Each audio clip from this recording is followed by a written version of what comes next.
Hello and welcome. I'm Vijay Srinivas, and this is Federal Live. As India marks 6 years since the abrogation of Article 370, what has been the impact in Jammu and Kashmir? Joining me to discuss more is Mr. Manoj Joshi, who is the strategic affairs expert and distinguished fellow at Observer Research Foundation in Delhi. Thank you very much indeed for your time, sir. Has the abrogation of Article 370 delivered on its core promise strategic promise of ending terrorism and separatism in Kashmir, particularly in the backdrop of what has happened in Pelgam? Well, um, you have said it yourself in the sense with what happened in Pahalgam, it's very obvious that terrorism has not ended. I mean, if you look at the newspaper every day, there are some encounters going on, efforts from Pakistan to infiltrate into India. So obviously that has not happened. It may have come down a bit, but then of course Pahalgam was the worst incident since the 2008 Mumbai attack, the worst incident of the killing of civilians in India. That's right. So while incidents of violence may have reduced, has the military landscape truly changed or merely morphed? I beg your pardon? While incidents of violence may have reduced, that's exactly what the government of India claims. Has the militancy landscape truly changed or merely morphed, you see? No, I don't think it has. There has been a reduction. There's no doubt. But then, if you look at the last 2 or 3 years, there have been several attacks, and many of these attacks are very clearly have the footprints of Pakistani elements. So they are able to infiltrate. They are able to conduct attacks. And last year we had attacks. Last year and year before we had attacks all over the state, not only in the valley. Then, when a popular government was elected, Omar Abdullah was elected, again the attacks in the valleys resumed. And That's then right. this Pahalgam was the culmination of phase. Okay, from a security lens, from a security perspective, how do you assess the current peace in Kashmir? Is it you think it's a durable peace or is it a controlled calm under surveillance? Leave the Pahalgam could be a one-off scenario. You see it as a one-off scenario in first place, huh? See, the thing is that any kind of conflict of the kind that you have in Kashmir can only be resolved politically. Okay. So you have been able to reduce militancy, but to finally achieve stable peace, you have to make political settlement. And politically, things are not clear at all. In the sense, the Kashmiris are not happy. They are not happy with the fact that Article 370 was abrogated, and they are not happy with the fact that their state was demoted. I don't know what was the very dubious constitutional device. I don't know which part of the constitution allows you to demote a state from a state to a union territory, but that is what happened in Kashmir. So the Kashmiris are certainly not happy about that. So, again, but how do you see it? Is it a durable peace or a controlled calm under surveillance right now? So you don't see No, your answer seems it's like not there's a no it's durable. not a it's that's what I'm trying to get at. I'm saying it's not a durable peace Okay. because there has been the political part of settlement has not happened. Okay. Okay. The politically there may have been elections, a elected government came to power, but that elected government has come to power without any powers. Most of the powers are in the hands of New Delhi through the lieutenant governor. Kashmir's status is that of a union territory. And as I said, it has been demoted to the rank of a union territory. So there cannot be stable peace unless and until you also make a political settlement with the people of Jammu and Kashmir. But you think it's the time is ripe right now to make the political settlement? Time is ripe right now to sort of bring back the statehood. Well, the statehood should never have gone in the first place. My opinion is it should never have gone. But yes, it will be best if the statehood is brought back at the earliest. Okay. And I'm told, there are even rumors in Delhi that the That's statehood right. will Yeah. be brought back tomorrow. The Home Minister is also meeting President, sort of Draupadi Murmu back to back and all that. Understand. Yeah. So but before 2019, you see outfits like Lashkar-e-Taiba, Jaish-e-Mohammed, Jamaat-ud-Dawa. They were dominant actors in Jammu and Kashmir's militant landscape. In the years since the abrogation of Article 370, we've seen the rise of shadowy elements in little known sort of outfits like the Resistance Front, for example, which has claimed responsibility for what has happened in Pahalgam. And then something called as People's Anti-Fascist Front and so on. So would you say terrorism has truly declined or simply gone low cost and low profile?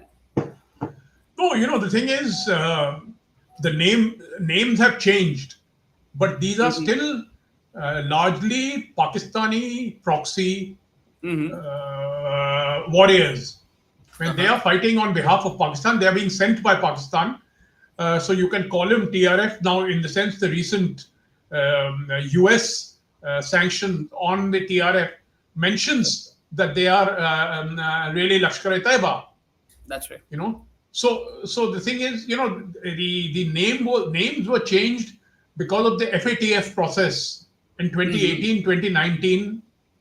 The FATF process began, and there was a lot of pressure on Pakistan to do something. So the Pakistanis essentially changed the names of their organization, Hmm. but they still principally remain Pakistani proxy, actors. Okay, now this brings me to something. So we have been long claiming that the foreign ministry has been claiming that, look, we have achieved something diplomatically in terms of pushing Pakistan to grey list and so on in terms of FATF. If it doesn't really offer us what we really need, so what's the point? What's the point of?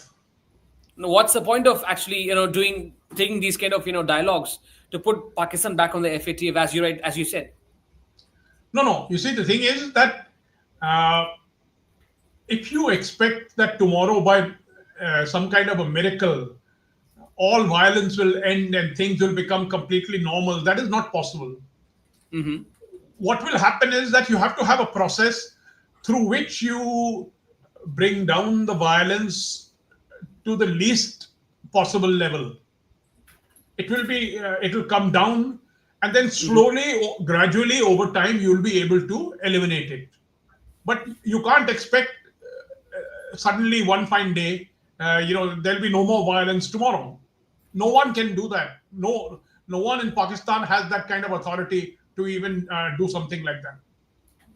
Okay, so we've seen United States and Pakistan kind of causing up. So I mean, I wouldn't say officially, but well, there is nothing certain on this. But we hear reports of Trump expected to meet Pakistan Prime Minister very soon amid the oil deal that has happened recently. So does this shift have implications for India's security calculus in Kashmir?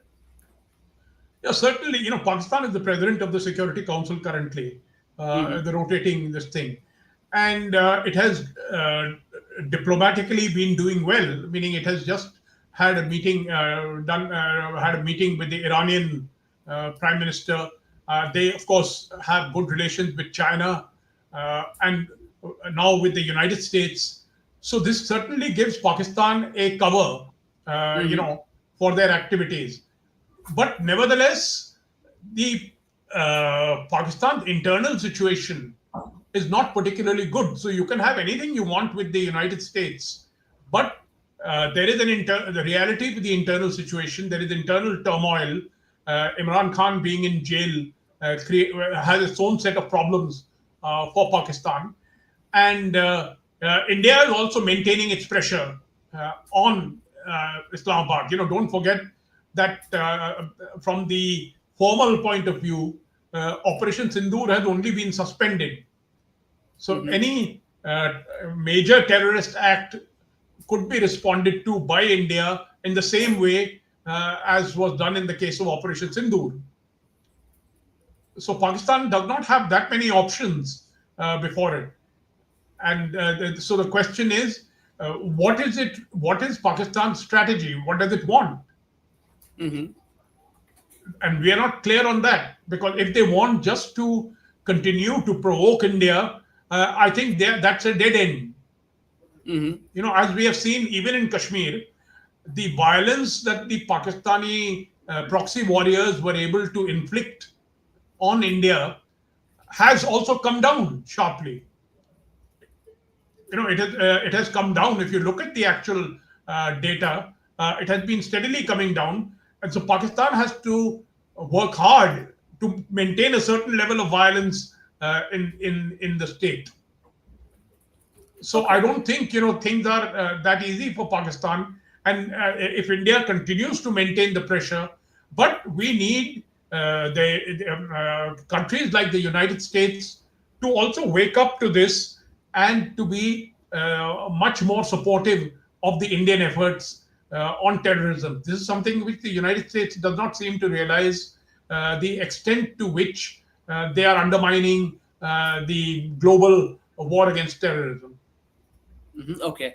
One last question there, sir. The promises of investment, jobs, and economic upliftment was centered to the central government, sort of argument as far as the negation of Article 370 is concerned. Has Kashmir seen meaningful economic transformation, or has it largely remained on paper? I had a look at the data. In terms of capital expenditure, both the public and the private has certainly gone up. How do you see it in reality? See, given what the situation is in Kashmir, no private investor will invest in the valley. No significant government may spend money, and the government is spending money. That's But right. you may get investment going into the Jammu area. But when is it going into the Kashmir area? I don't think so. So there are lots of it will remain on paper because you need to eventually make peace. And peace, as I said, has both components, meaning there is the component of defeating the militancy, and there is the component of making a political deal with the citizens of Jammu and Kashmir. So, unless that happens, you're not going to be able to turn around the economic situation as you have promised in the state. Okay. Thank you very much. It's a pleasure talking to you. Thank you. Okay, thank you.